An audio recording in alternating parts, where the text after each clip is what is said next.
Hi everyone, this is Jim. Welcome to this postmortem of my Blitz game number 540. I had the black pieces. My opponent played e4 and I went with c5, the Sicilian defense. And he counters with d4, which typically introduces the Smith-Morra gambit, although there are other things. Anyway, the main move is to take, and really other moves leave white with an advantage. So you might as well grab that pawn. You can decline the gambit at a later point. Well, first of all, white doesn't have to offer a gambit. He can take back immediately with queen takes d4. That's been seen a couple times at the top level. He can play on with knight f3 and get into more of a normal Sicilian.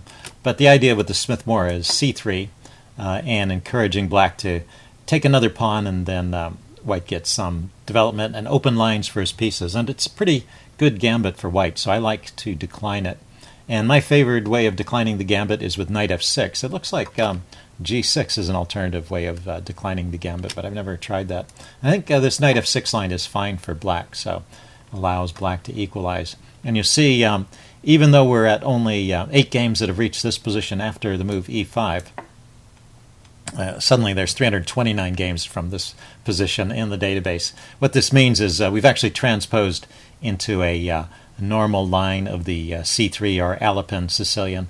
So that's another reason why this way of declining is a reasonable way to play. It puts you into known opening territory, and it's known to be at least okay for black. Not better for black, but okay. So knight to d5. He took the pawn right away. He can also play knight f3, which is a little more common, but in practice I almost always see this move c takes d4. Play d6 here, and then he develops. And I go knight to c6. So all this is pretty normal up until this point when he takes the pawn. He can keep the tension in the center and just continue developing with bishop c4. Probably the best way for white to try and keep some kind of edge in this position. So he takes the pawn, and I had to think for a while how I wanted to take back. What's funny is that the chess engine is suggesting that a bishop move is possible here, bishop g4 or bishop f5. Giving up a pawn, so I guess I would turn it into kind of a counter gambit. And apparently that's good for black, but that did not occur to me. I took the pawn. I just mostly was trying to figure out whether it's better to take with the queen or the pawn, but I like this better. It leaves white with the isolated queen's pawn, and you can see that black has pretty much equalized in this position. So normal development continues. I'm going to go through parts of this game kind of quickly because it's a long game and the critical turning points occur somewhat later. So we'll see if we can try and figure out what's going on at those critical points. So through all the next section of the game, I am at least even, and in some cases I have somewhat of an advantage. So it's interesting. Bishop e2, e6. So having got the bishop outside the pawn chain, I'm free to place this pawn here on e6, and now I can get this bishop out of the way and castle, and I've also shored up my knight here on d5 here, which is really a good piece. He castles. I go bishop e7. He goes knight b5, hitting my queen. I was aware that this move was possible, but I'm not convinced it's a particularly good move, and this is where the chess engine starts to like black here. I just drop my queen back. The thing is, there's no bishop on this square coordinating with the knight, because my knight controls the f4 square. So his bishop can't come out here and cause trouble. So I think this knight is a little bit misplaced. Let's see, he plays a3 here, stops my knights from hopping into b4 and maybe c2, which I could, activate the knight that way if I put a rook on c8 and maybe get a knight to c2. That would be interesting. So he prevents that with a3. I castle. And now he activates his knight with this move e5. So this is interesting. This works out okay for me. He may have miscalculated something here because there are different possibilities. So, but I could have just taken the bishop for one thing, because when I take the bishop, it hits his queen. That's one of the two choices. The other choice is to take the knight, because the knight's forking the queen and the bishop, and I have to do something. But he might have missed something here. Notice that my queen is hitting his knight, so that he can't, for example, if it weren't for this fact, he might have been able to continue with bishop takes. And this maybe is something like he was intending. This would get some of the material off and activate his queen. But at the end of it, his knight is hanging here. I can just grab this knight and be a piece up. So if it weren't for that knight on b5, that might have been an interesting way to play. As it was, after knight e5, knight takes e5, he just has to take back with the pawn here. And now I have to do something about my bishop. I didn't see that it had a whole lot of future over here, so I just decided to trade it off, which the chess engine approves of. So I've come out of this sequence with an advantage here. I kick his knight back. His knight goes to d4. It's a good post for the knight, but it's not stable there. It can be harassed. First I develop. He goes bishop d2. And now I bring my bishop out to hit his knight, and he drops back to f3. So all this is good, and I got an advantage here that I'm going to keep for the next 10 to 15 moves. So let's go forward. I think all this is proceeding pretty logically. h6 to keep his knight out. Rook a to c1. Drop my bishop back to a7. There were some options there. Queen a4 is what the chess engine wants me to play, and that's probably a pretty good idea, activating the queen. But well, I didn't want this bishop to be stuck here, and if he wants to trade this, thought this would probably help me. He went rook f to d1, and I was feeling a little bit nervous about this potential pin along the d file, so I was trying to find a way to undo that. He takes back with the bishop, so he maintains this. So I go rook c8 with the idea of bringing my queen over to the c file. He went knight to e1, so he's reorganizing his pieces here. I go queen c7. He's preparing, I suppose, to push forward with f4 at some point. I'm also thinking of piling up pressure on the d-pawn. Let's see, he went g3 here, so that maybe supports a potential f4 at some point. I go bishop to b8, putting more pressure on the d-pawn. He goes knight to d3, on the e-pawn rather, and I continue with knight to e7. So I'm rerouting the knight. He goes queen to g4, and I go knight to g6. So now I've got everybody lined up on this pawn. He played h4, and I couldn't just grab the pawn here, and I'm not really sure why I didn't. This is my one chance to go up in material. The move I played, though, still keeps an edge for me, so we'll just continue. But there was nothing wrong with taking the pawn. So if you were saying to yourself, why didn't I grab the pawn? That's I just didn't notice, I guess. Which is kind of funny, because the point of my previous play was to put pressure on that pawn. So, and there he is allowing me to take it. Maybe I know what I was worried about. I was worried about after knight takes, bishop takes h6. So let's try this. Is this a problem? Knight takes, because the engine says I can play this. He takes back. Queen takes. Can he just play this bishop here? Bishop takes h6. Queen takes b2. So I stay a pawn up. That's interesting. Okay, so that's the point. That's why it's possible for me to play. Okay, so I went over here to defend the h-pawn. And he could play bishop e3 with an even game, but instead he played f4, defending his pawn. And now I get active, and once again I have the edge. So there was that one moment where he could equalize, but now I'm better again. With bishop a7, he goes to h2. The queen invades, and cancel that. Queen to c2, of course. He blocks with the rook, rook to d2. So let's see, I drop the queen back to b3. Still keeping an edge. So I've managed to activate my pieces, and his king is a bit exposed over here, but there's no breakthrough move, so I didn't miss any big tactic. And then after queen d1, I went ahead and traded. Let's see, keeping the queens on is apparently a little bit better, but this still keeps an edge. He takes, and I went rook c2 check.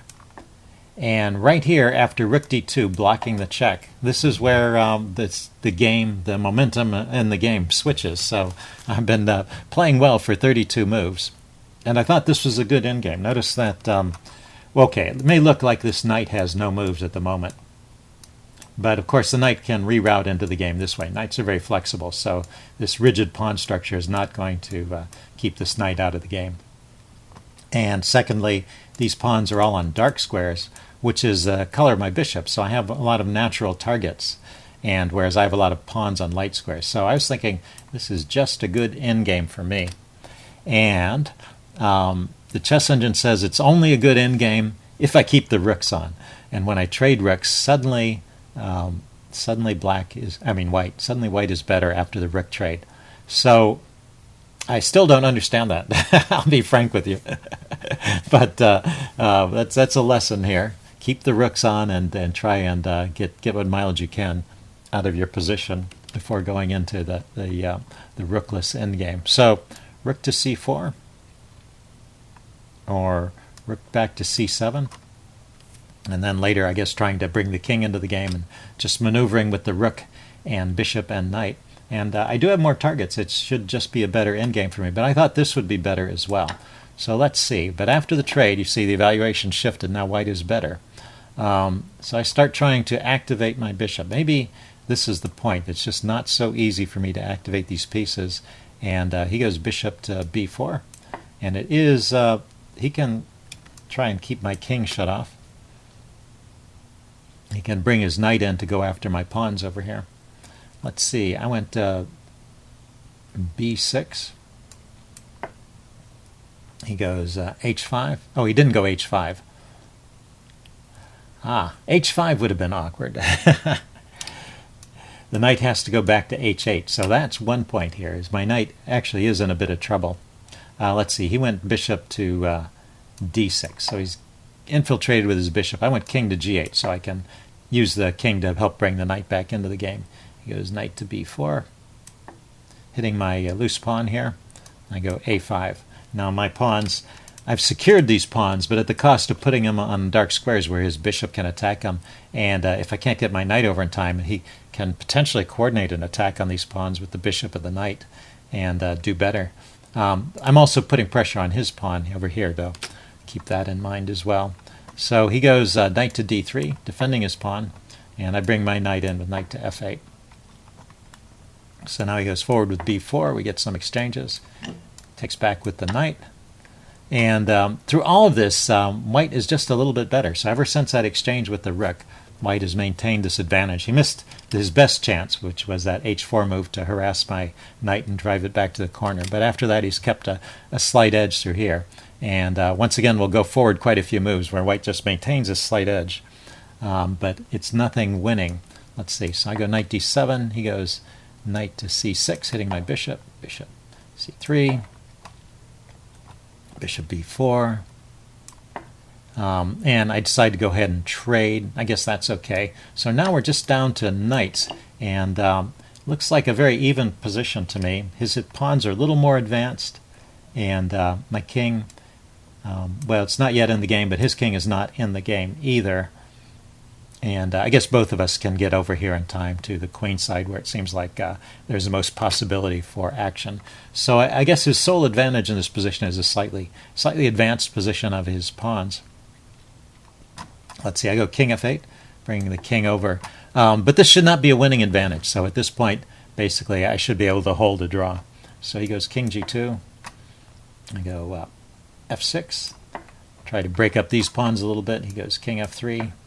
I wasn't sure how my king was going to get into the game. I needed, it couldn't go here, and it can't go to this square. So, and my knight was defending the pawn. I guess, though, I had the idea of moving the knight out of the way and breaking my king into that d7 square where the knight is. Anyway, so I went with f6. He went with f3. I took. And then the king can go up to f7. But I realize this is still kind of futile because he's guarded with his piece, the knight and the pawn with his pieces, that diagonal. And I can't get through with the king until I move this knight.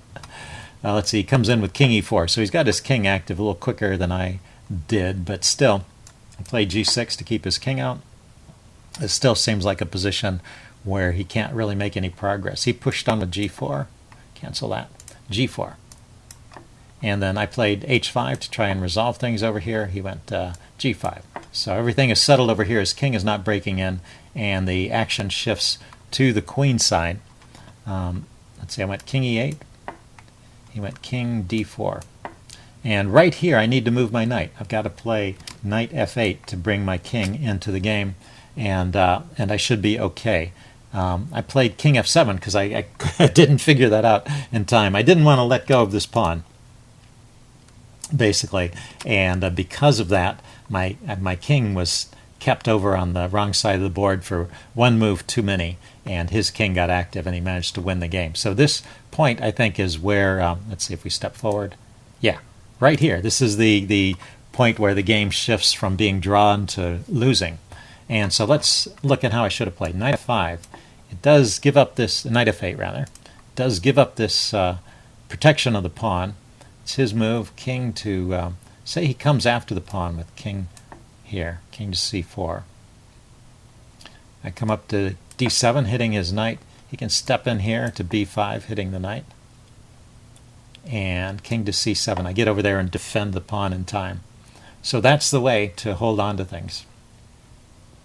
And then he can maneuver his knight around and attack things. But my knight on f8 is actually, it's a terribly passive piece, but it's defending those two pawns. And you know, I can shuffle my king back and forth on these squares, and he can never make progress if my king keeps him out of these squares. And potentially could come in here, but he's got to step back and come in this way, and there's no way into my position over here. So and if we back up, instead of moving the knight away, you know, if he tries to penetrate immediately before I block that square, I can just grab his knight. So so that's the draw right there, just blockading that way. So this one move where I move back with the king, and now he's winning. So king to c4, king e8. We can go through the rest of this quickly. He never lets up. He's just got a winning endgame, and I can't really stop it. He manages eventually to gobble that pawn. And sometimes there are ideas of sacrificing your piece to get rid of the last pawn, but there was no possibility like that in this game, so he won very nicely in that endgame. So anyway, interesting game. Hope you guys enjoyed this. Leave any comments you have in the section below, and I will see you again soon. Bye.